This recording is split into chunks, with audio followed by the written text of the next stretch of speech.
This is the Powered Up Podcast, show 184. Listening is a social emotional skill. It's an understanding skill. It's all those things, but it's also how we learn. 85% of what we learn is through listening. So if we don't build that muscle, but listening isn't just taking in the noise or thinking we heard it. It's actually affirming that we heard it.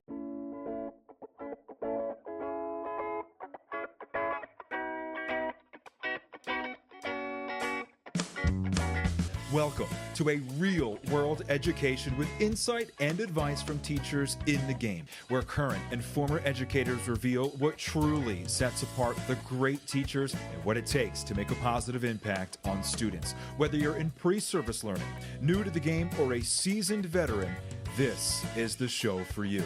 You'll leave feeling inspired to take action because we are powering education by empowering you.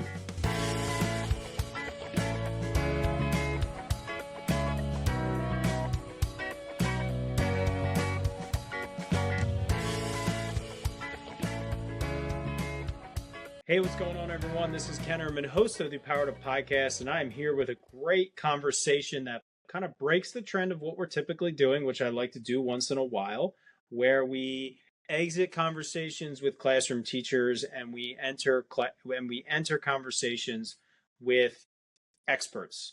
And we had a listening expert on the podcast for this episode. I loved it. It was a really engaging conversation. It was affirming for me at times to know skills I'm using that are exercising good listening habits. And I also learned a lot for how I can be a better listener, how I can control conversations in a positive way to actually show the person I'm being an even better listener, and just the best strategies that I can use with my students as well. So we had Christine on the episode today. And what's great is she is an expert in the field of listening. She has devoted her career to it, but she's working with teachers and she's working with students to improve their listening skills and ultimately improve our learning outcomes. Because as she said, we learn about 80 to 85% through listening. So it is an important skill that we need to develop, we need to model, and we need to utilize with our students. So I'm really excited for this conversation. I think you're going to gain a lot. Throughout the conversation, we talk about strategies that we can use, but I also really push her and elicit from the conversation about what we can do with students and how we can create that impact in our classrooms. So I think you're really going to enjoy and learn a lot from this. As always, if you have not already, please subscribe to this podcast. Please share it with as many educators as you can, because I want these conversations heard around the world to help empower education and empower the amazing things that educators do to support students. Enjoy the conversation with Christine. Christine, welcome to the Powered Up Podcast. How are you doing tonight? I'm doing great, thank you. How are you doing? I am doing excellent. Thank you so much for being here. So please kick things off for our audience. Please officially introduce yourself. Let us know where you are coming from and give us an idea of your career in and related to education. Sure. So I'm Christine Miles, as you said. I'm originally from Hershey, Pennsylvania. We were talking a little bit about that off air. I live in the suburbs of the Philadelphia area. I navigated east from Hershey to Philly, and I've been here most of my adult life. And I came to the education field twofold. My background is in psychology, and I have a master's in psychology in the education division of University of Pennsylvania.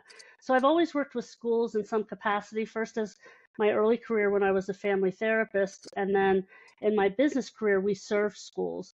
When I launched my own business, we also did that on the service side. But I'm in the business of listening, and I believe it's the most powerful skill, that nobody's taught. So my mission is to bring listening education to classrooms around the world.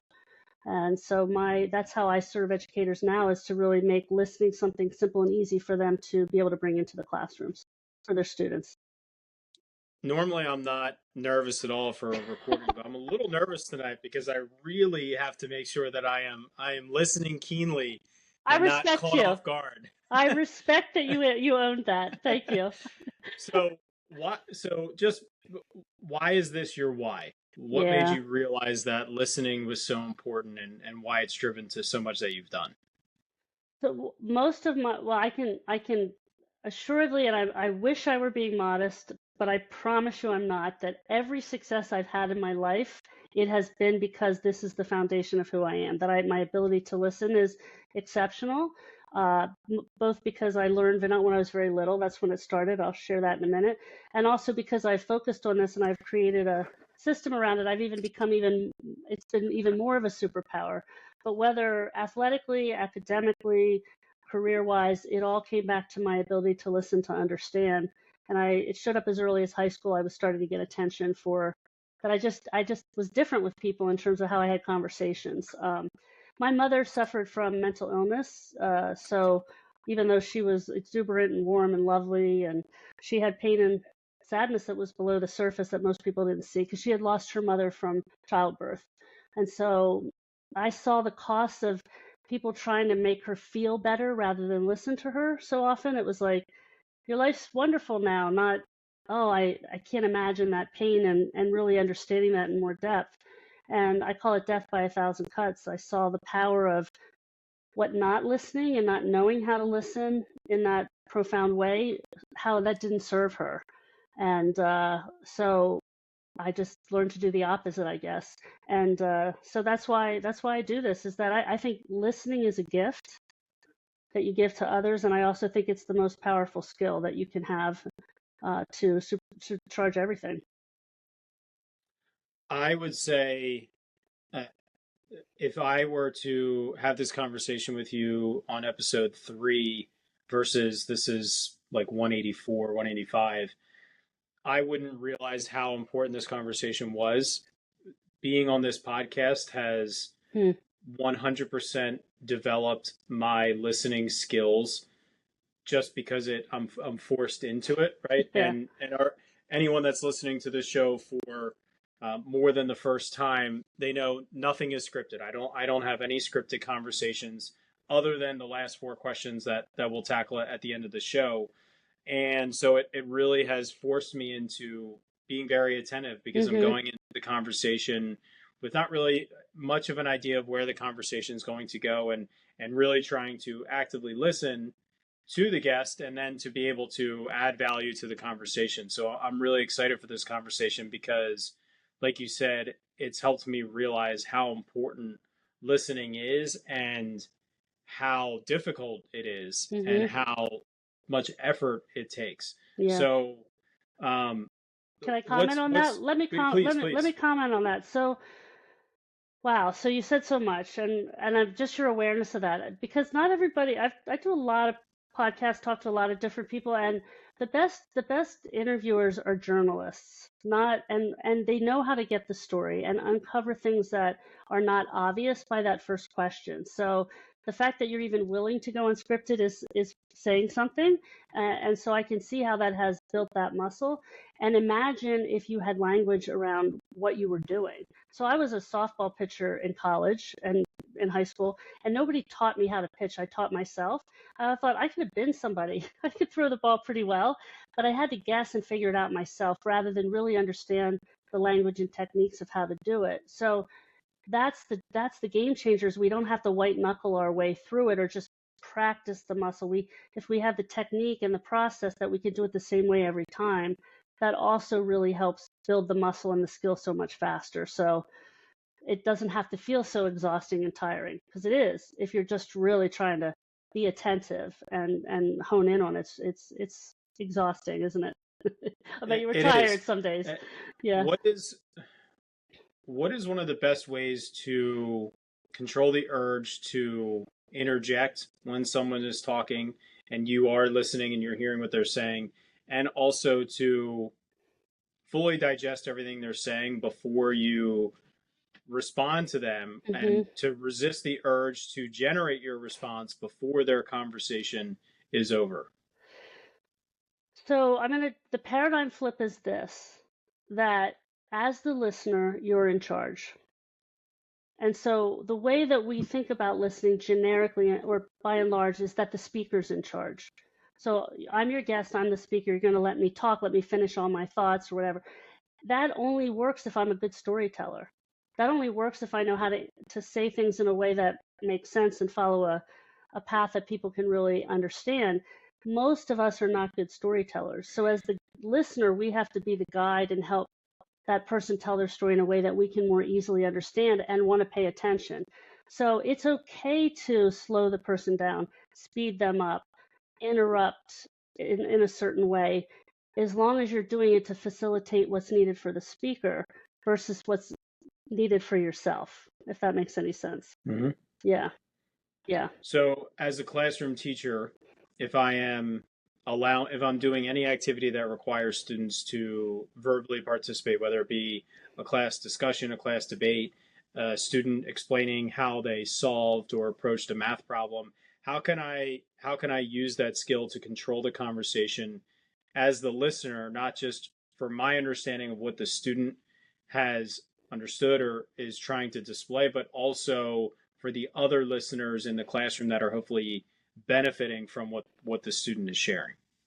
So that's a complicated question. I want to make sure I understand before I answer it. So if I get you, you have your students, one's raising their hand and saying, here's how I solved the problem. And you can lose the rest of the classroom because their attention span can be kind of weak, right? And or the student may not know how to articulate that in a way that's really compelling enough to get people to want to pay attention. Yeah, and let me add to that a little bit, sticking with this math example.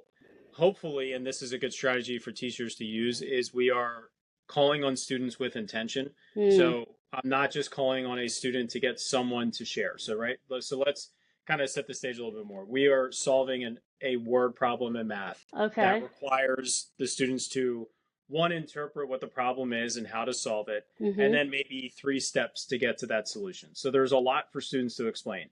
How did they assess the problem? What was their path to a solution, and what is their solution? So as a teacher, I'm going to be extremely intentional and look at what responses I have from students, and I'm going to call on a student for a reason, whether it be because they chose a great way to solve it, or maybe they took a typical path that leads to a mistake. But there's going to be value gained if this student can tell the story how I'm hoping. So how can I control it in a way that I elicit that from the student to benefit the other students in the class? That's very helpful context. So it makes sense. You're kind of understanding your audience before you're going into the conversation, which is a form of listening, by the way. As a public speaker, I need to understand my audience before I craft my message, which is why I always say you got to be able to gather the story before you tell it. So one of the things that you just did it, you're setting them up. So there's a way to guide them to start from the beginning. So here's the 3 things you need to say. So most people start in the middle rather than at the beginning. So one way to be the guide is to say, make sure you take us back to the beginning and tell me where you started solving this problem. So that's one way to guide them. For the other listeners, the other students, here's something that doesn't happen that I don't believe happens by and large in classrooms, because I know it doesn't happen in meetings when we get to corporate America or to work, is that someone explains what they did, and the next answer is to respond or criticize or give a different opinion, versus let me make sure I told you what you just said. Let me make sure I got it. So before allowing other students to formulate opinions or to state opinions, it's better to make sure they can retell the story that they were just told. Does that make sense? Yeah. That does make sense. And it's so, I always say the words I understand have very little to do with the person feeling understood. So, but we assume understanding once we've heard something, and there's so many misunderstandings because without training, the average person hears 25% of what is said. So your students presenting their formula in the math problem, how did they solve it? What did they do? Blah, blah, blah. Most of the students are picking up on 25% of what they heard. So there's no way they consumed it all. But just like you as a host, when you know you have to retell the story, when you know you have to, then you listen differently. And that takes practice and muscle building, but also just learning how to retell what was said is a really important part of making sure understanding's happening before you respond. So as simple as asking the students to turn and talk to the person next to you, explain how Bob just solved the problem. Yeah, or even do that in front of the classroom. Mm-hmm. Who wants to tell us what Bob just told? Who wants to take a shot at telling us how Bob solved that problem? Well, okay, did you get all of it? Not quite. Somebody else, what did they miss? What did they miss? Then they're solving the understanding problem together, which, by the way, will also help them solve the math problem. Mm-hmm. Does, and maybe this question doesn't make sense, but does creating a classroom where that strategy you just shared, when that becomes a frequent habit, does that increase the students' awareness of their listening over time? Yes. And it also increases comprehension. Because if I only hear 25% of what is said, how can I comprehend more than 25%? So it's a comprehension tool. Listening is a social emotional skill. It's an understanding skill. It's all those things, but it's also how we learn. 85% of what we learn is through listening. So if we don't build that muscle, but listening isn't just taking in the noise or thinking we heard it, it's actually affirming that we heard it. And that's a big gap in what we do. Active listening teaches you to repeat what you hear. Usually it's little sound bites, but could I repeat the entire formula? Could I repeat the entire story back? When I can do that, I don't have to agree with it. I don't have to think it's right or wrong. I just have to be able to summarize it in a clear way, as if the next person I'm speaking to hasn't heard it before and it makes sense. Then we're starting to be able to articulate what we comprehend. So how do we increase that 25%? For even just for me, what are ways to build up? And maybe you need to tell us what good listening habits are to start, but Sure. what are some good ways to improve that skill for myself? So I'm going to go by an analogy. So are you into sports or anything? Kind of Mm-hmm. what do you play? I played soccer and baseball and volleyball, and I also box. So you got Wow. a wide range of choices. And were you and I talked before, you were a collegiate athlete as well? You were I in college. boxing. You I boxed. boxed in college Did you go to practice? every day, twice a day. Okay, so if I said just go into the boxing ring, would you have gotten your clock rung like regularly? I mean, probably, right? So If I was especially someone who was trained, yes. yeah, exactly. So the first thing you have to do is realize that this is a skill that needs to be built up. This isn't just going to happen.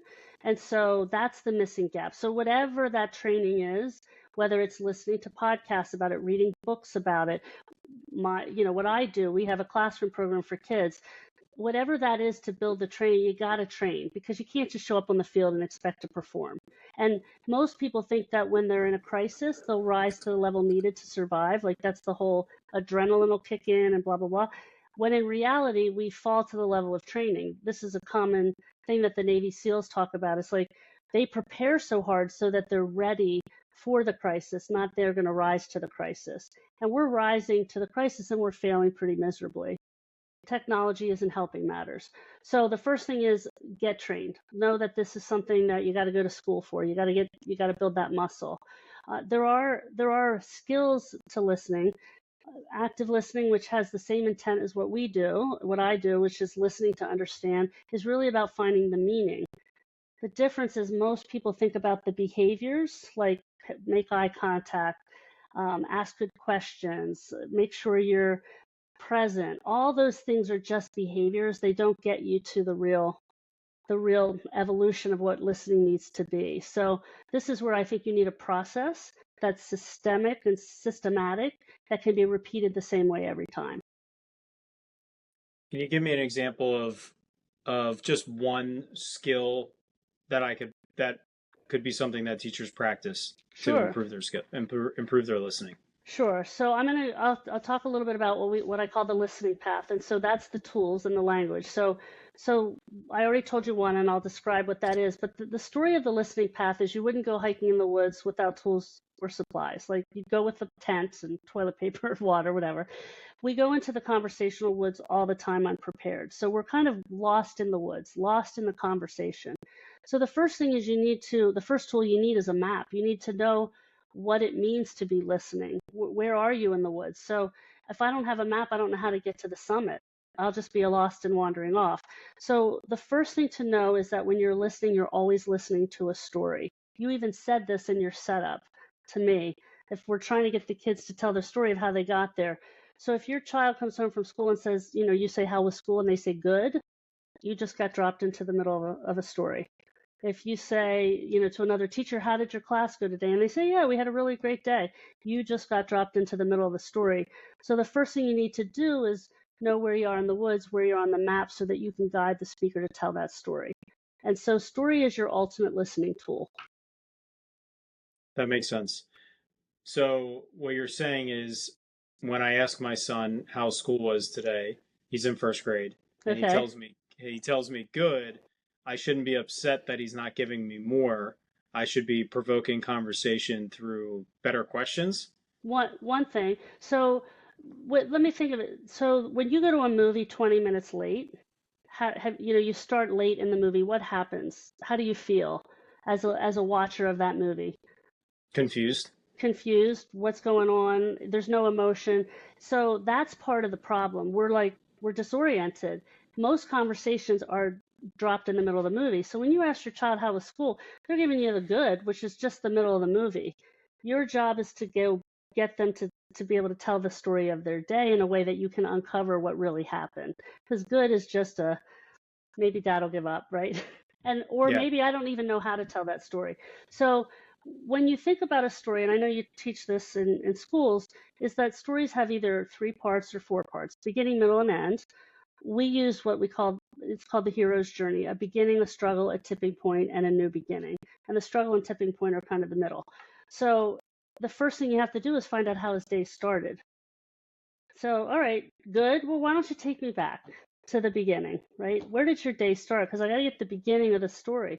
Well, Dad, you were there. We were at breakfast. All right, well, tell me more. So now you're in a conversation about the day versus just that one. How was it? Right? It's a different. It's a now it becomes a movie for both the listener and for him as the storyteller. So I'll stick with my own kids for a second. I'll be selfish here. That's okay. So my first grade, I have 4. Oh, wow. And my first grader is my oldest. So wait a minute, how are you standing? And where's your wife? She is hopefully actively resting right now. Good. Bedtime is over. I'm hoping everyone is staying in their beds right now. So a lot of times this is the same for classroom teachers. We give directions and nothing happens, or we give directions and the middle thing happens, or the last thing happens. Yeah. So how do we perhaps phrase our directions better to help children, our students, our own kids listen better? Or what are things that we can do to help them get to realize that they aren't listening as well as they can, to help them understand those directions a little bit better? Yeah. So it is about keeping things simple. Adults have trouble with more than 3. So if we have as adults trouble with more than 3 things, then we have to remember kids are going to have trouble too. But some of this goes back to what we call in the conversational woods this flashlight, and it's how do you summarize back what you heard. And this has to become something that's practiced. This doesn't happen overnight. And kids are kids.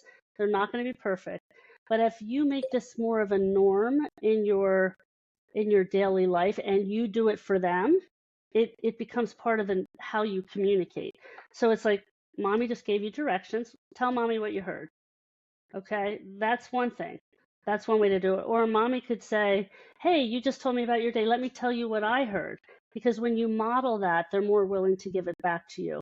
So what happens is we throw out the directions. We try to grab their attention and hope they got it without the expectation that they learn how to tell us what they heard. Again, it's that same assumption that happens in the classroom. It's just that it's not going to feel like immediate success if this is the first time you're doing it. You do it until it works, not expecting it to always work just on the first time. It's a little bit of behavior modification. Mm-hmm. And how do we do that without causing frustration for the kids? To feel like they have to constantly repeat themselves. Well, that's interesting. I was thinking you were going to say, how do we not get frustrated? So it's whatever's normalized. So it's like emotional language. It's really important that we incorporate this early life for children. And that's not something that we typically do in families and in schools. So how do we feel and what are the emotions? We tend to focus on the facts. So the more you just create that as part of the way it happens, it doesn't become a frustration. It's just another language. So if somebody were deaf in your family and we had to lip read and somebody turned around and didn't let us see the lips, we'd have to come back and say it again. So it's just a respect thing to bring that back to each other, but it needs to be modeled and practiced. Okay, that makes sense. How important is it that we show we are listening to someone we're having a conversation with? So a colleague at work, Yeah. a student that's sharing something with me individually, a parent that is communicating with me. How important is it that even if I'm exercising great listening habits and I truly am listening, how important is our body language or whatever that is, showing them that we are actively listening? So I think it's super important to make sure you're showing that you're present. Being distracted, being on the phone, that communicates nonverbally, I'm somewhere else. And that's not all of it. That's just the first step. So it goes back to this, what listening does, and I'm gonna define it as listening to understand, because listening can be just taking in the information. Is I've got to communicate what I understand, or I haven't understood you. So that's really where the bond happens. And when you do that, it earns you the right to do all the other things you want to do. So if you want to tell somebody bad news, understand them first, right?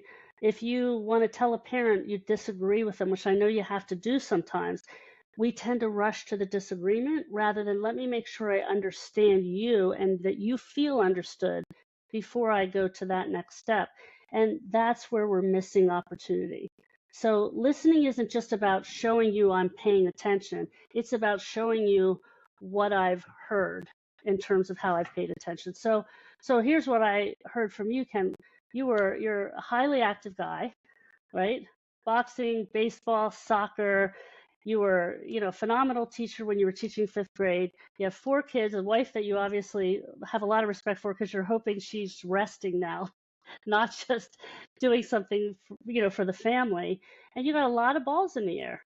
And but this is your passion and your life is really to bring messages to other people. And that's why you're at this time of night making sure that you're doing this podcast. It's a labor of love to pay it forward. So I've known you for 10 minutes, 15 minutes. How am I doing? And how do you feel more known than if I just said, hey, this was a great conversation? Yes, I think the way you just spoke to me definitely it perked me up for sure. Yeah. So imagine if I come in and my child is acting out in the classroom, and I think, I'm embarrassed probably as a parent, even if I don't know how to admit that. All right. So I might think my child's not at fault, and I might come in loaded for bear. So both of you are like, but the first thing to do is to say to the parent, hey, I'm really glad you're here. Why don't you tell me about how you're feeling about being here? Lean into that rather than let me tell you why you're here. That makes sense. And so it's really showing a lot of empathy is key. Yeah, listening is the gift of understanding, not agreement, understanding. Understanding first. And then once I understand you, now I've earned the right to pivot to something different, that we have to solve the problem. But we tend to try to solve the problem before we understand the pain. And it seems like we need to be pretty explicit with showing our understanding. Well done. That felt like a Hallmark card right there. So what you just did for me as someone who's speaking is you just summarized the essence of what I've been talking about in such a crisp, compelling way that it struck me very powerfully. And so when you do that, now I'm like, this guy gets me. So that's a really bonding experience. So it's really important that we communicate what we understand. Most of the speaking we do is to respond, to argue, to disagree, to commiserate, whatever it is, rather than to understand. Okay. So I know some listeners are going to be wondering this. What is 2 or 3 habits that they can use to even just feel like they are staying engaged and focused and actively listening and not feeling like they're drifting off in conversations that they participate in. So people can be hard to listen to, again, because by and large, even though we're wired to learn in stories, we're not great storytellers. So remember, most often people are meandering all over the place, which is why it's okay to be in charge of the conversation. So that's a very real problem. So a couple things. The first thing they should do is think about, where are they in the movie? Do they know the context? Because if you don't know the context of what somebody's telling you, then you're confused. So that's the first thing. Know you're listening to a story. And if you're feeling confused, you need to go back, because most people go forward. So I'll give you an example of that. I was in an auto accident when I was 28 years old.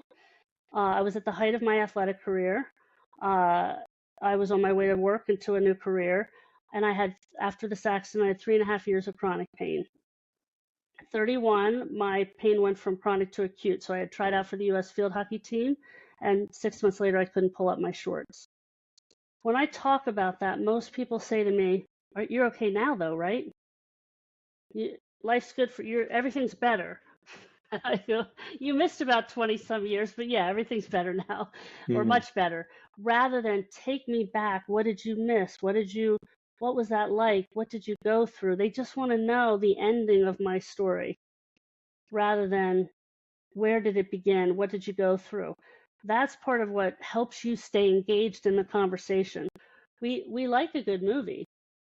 We don't want to know the ending. We don't read the last page of the book most times before we read the beginning, because that's not so interesting. It's the same with listening. When we rush people to the end, it's not very rewarding, because we miss all the emotion and the context that makes people's lives more interesting. So that's the other thing. The other thing that they can do is just the kinds of questions they ask, and they can, if they're interested, they can go to my website. It's thelisteningpath.com, and there's something there called the compass. So never get lost in the conversation again, is what we say. Here are the only 6 questions you need to guide somebody to tell their story. And the first one is, take me back to the beginning. Period. Take me back to, where did this start? That is a game-changing question. How did that make you feel? What happened next? Tell me more.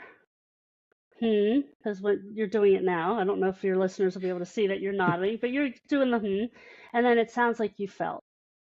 Those are the 6 questions that journalists and great interviewers use to get stories from people. They're open-ended. You don't have to think about it, and it guides the speaker to tell the story in a way that you can understand. So simplify things. Think about all the other questions you need and just focus on those, and your subconscious brain will calm down. I've even noticed in my conversations here, when I start speaking at times, I don't really know what I want to ask or what I want to say next, but just my responses to what I'm hearing, the guest will continue the conversation. So I don't even need to necessarily ask something to promote more conversation from what we're talking about. Yeah, you're doing something that we call, on the listening path, it's a mini reflection.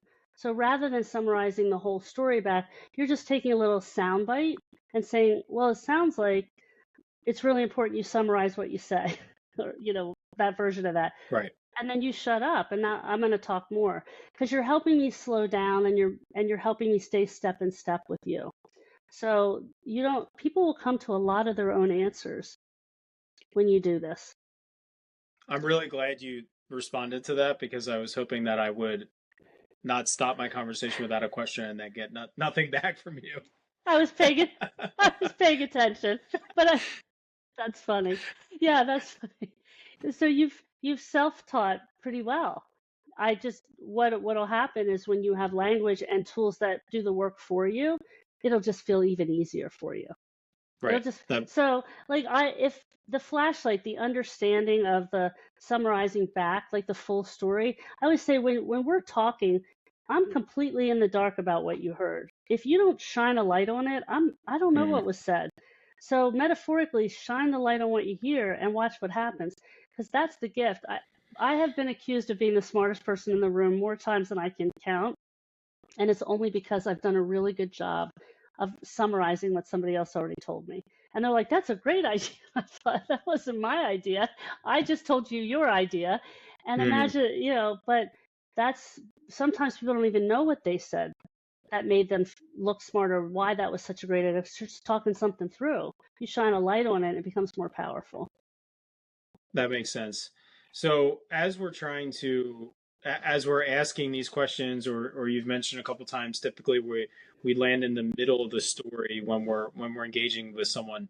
What are appropriate ways to slow down or even interrupt or redirect someone we're having a conversation with that, like you said, they might not be good at speaking or good at telling that story?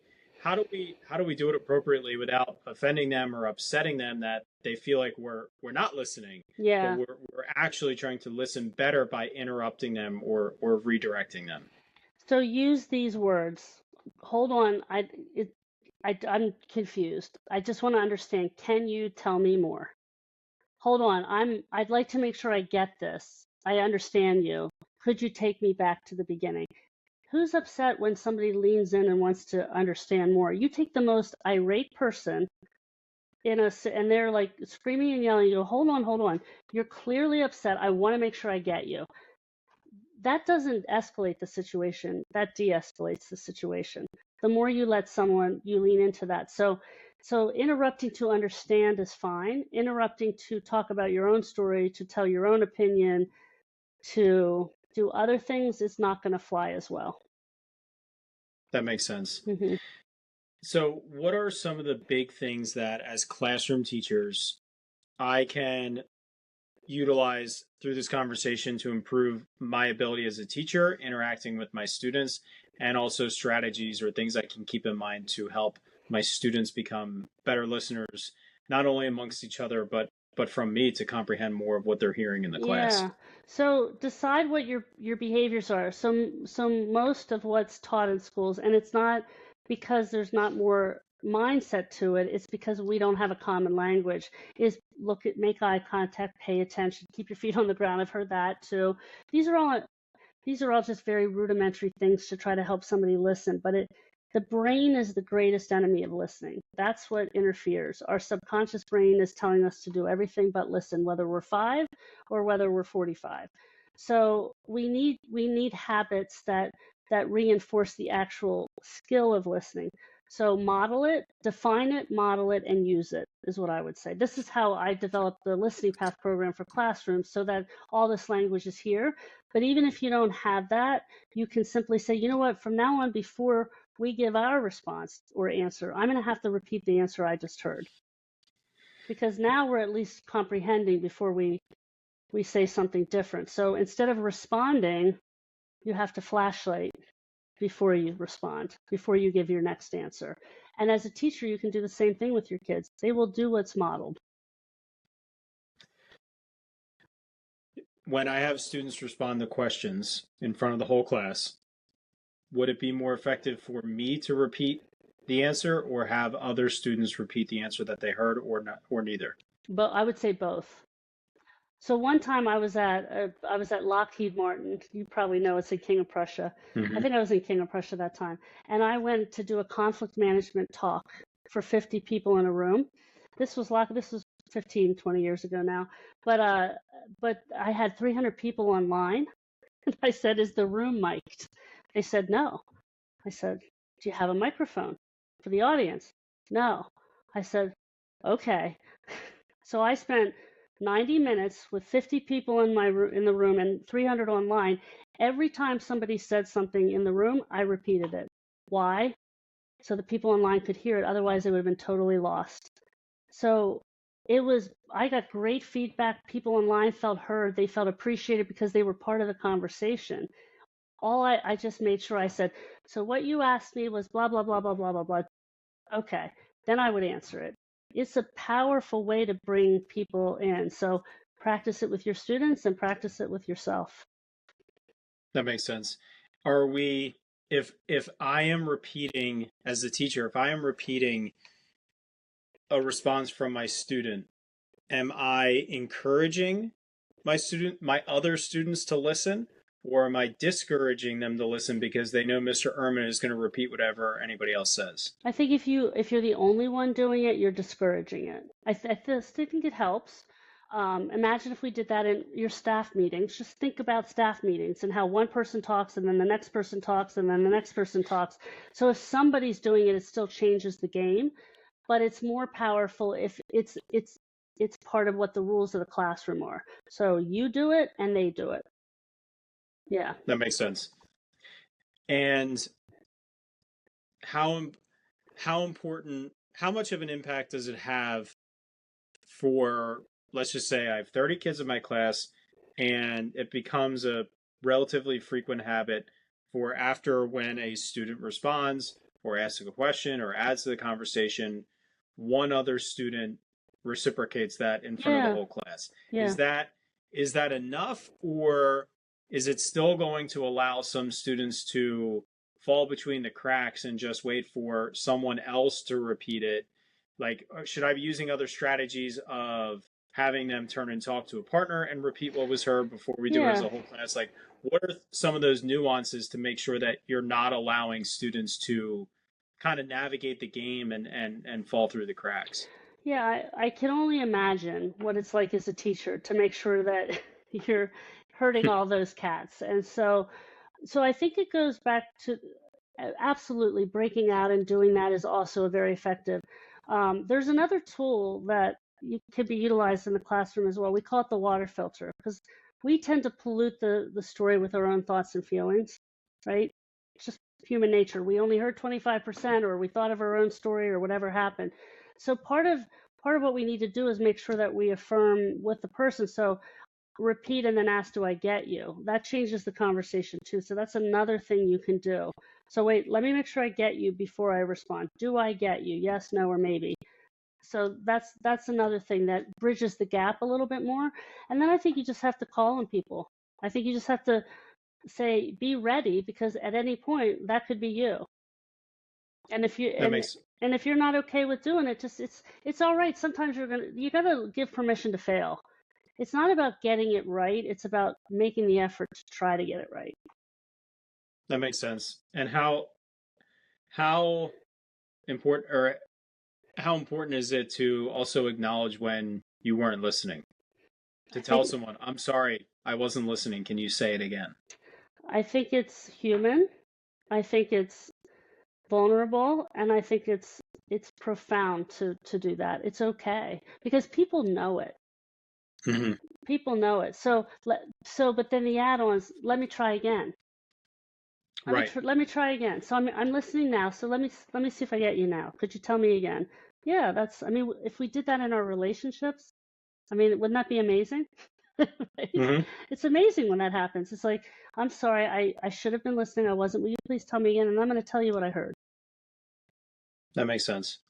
So I want to jump into our exit ticket, which Okay. are the same 4 questions I ask every guest every week. I'm going to tweak them a bit because you're not our traditional classroom teacher, but Okay. most of the questions will fit perfectly with what we're talking about here. So question number 1, what is the best thing a teacher can do to make a student's school experience better? Hmm.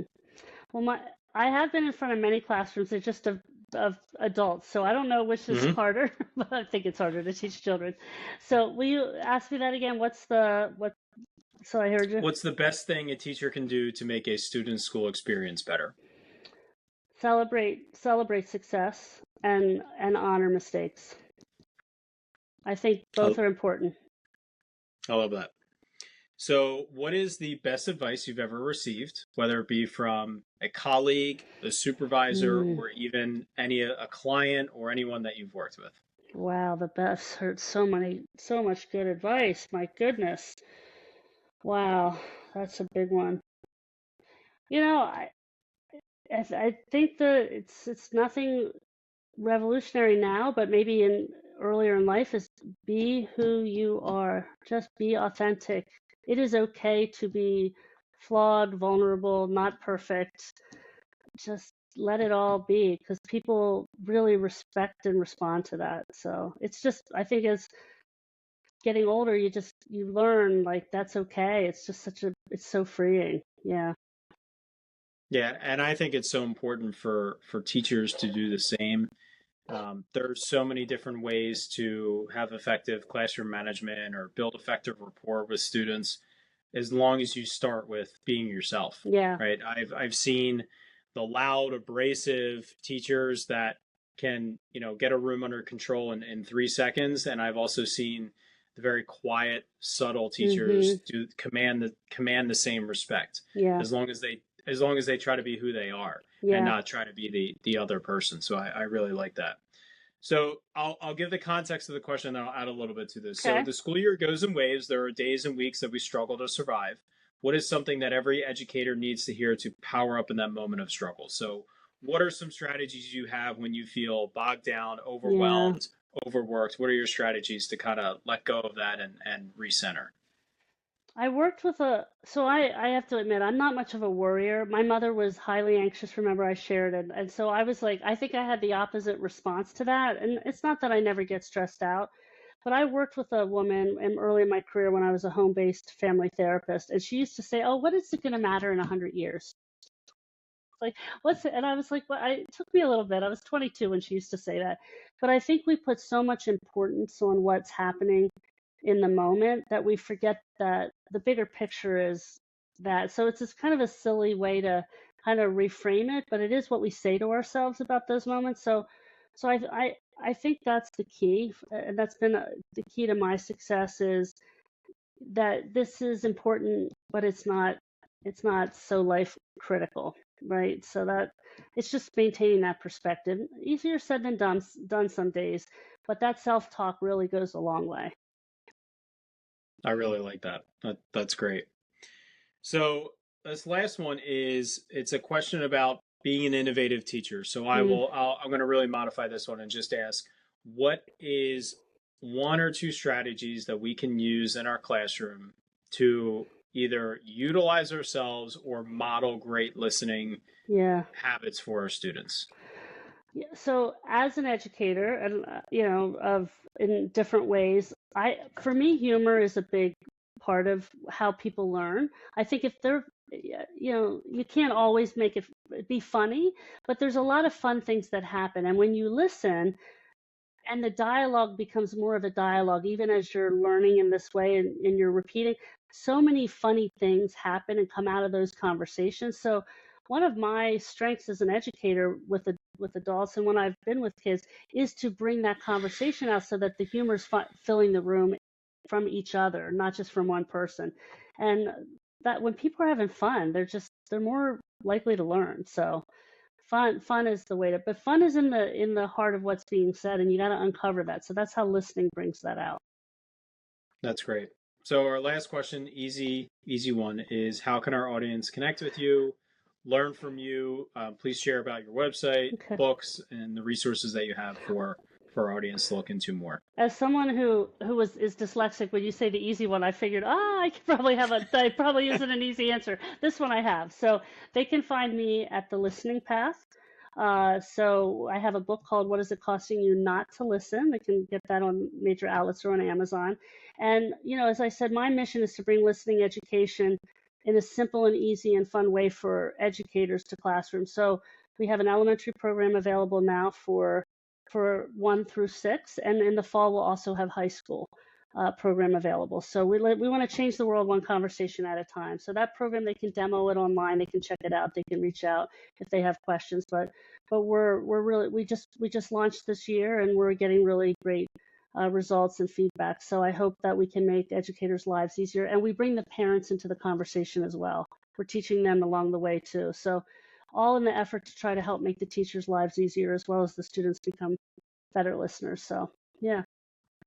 Excellent. Well, thank you so much, Christine. I've really enjoyed this conversation. A lot of interesting insights. I kept marking down moments where I wanted to revisit and listen to it again and have it prepared to share out with others because, like I said in the beginning, I've learned extremely through this podcast the value of listening Mm, and how difficult it is, but at the same time how rewarding it is yeah. when you know you're listening, and when you feel that the person who is speaking to you feels heard, Yeah. it's incredibly rewarding for you as the listener. And sometimes it means to take action, and other times it means to just listen Yep. and then move on from the conversation. It might just be that they need to be heard and Yeah. they need to vent.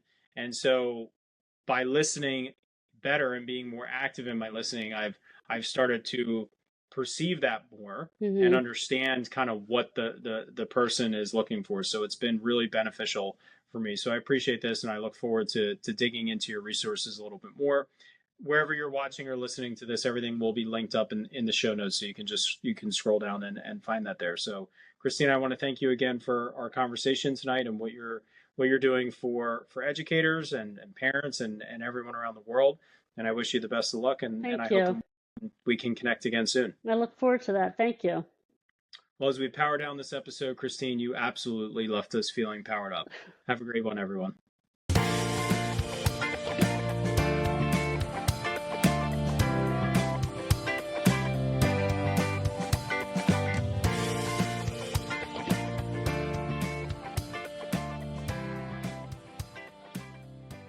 Thank you so much for listening to this podcast. If you haven't already, please subscribe on whichever platform you're listening to or watching us on YouTube. Each week, we get to talk to amazing educators who are making a positive impact on the lives of students, their colleagues, administrators, and education as a whole.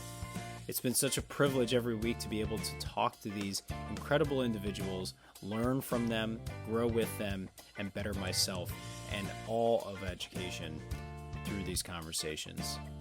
If you haven't already, please consider sharing this with a colleague, someone who can benefit and be powered up from the experience of listening to these incredible conversations. Because of Powered Up, we are powering education by empowering you.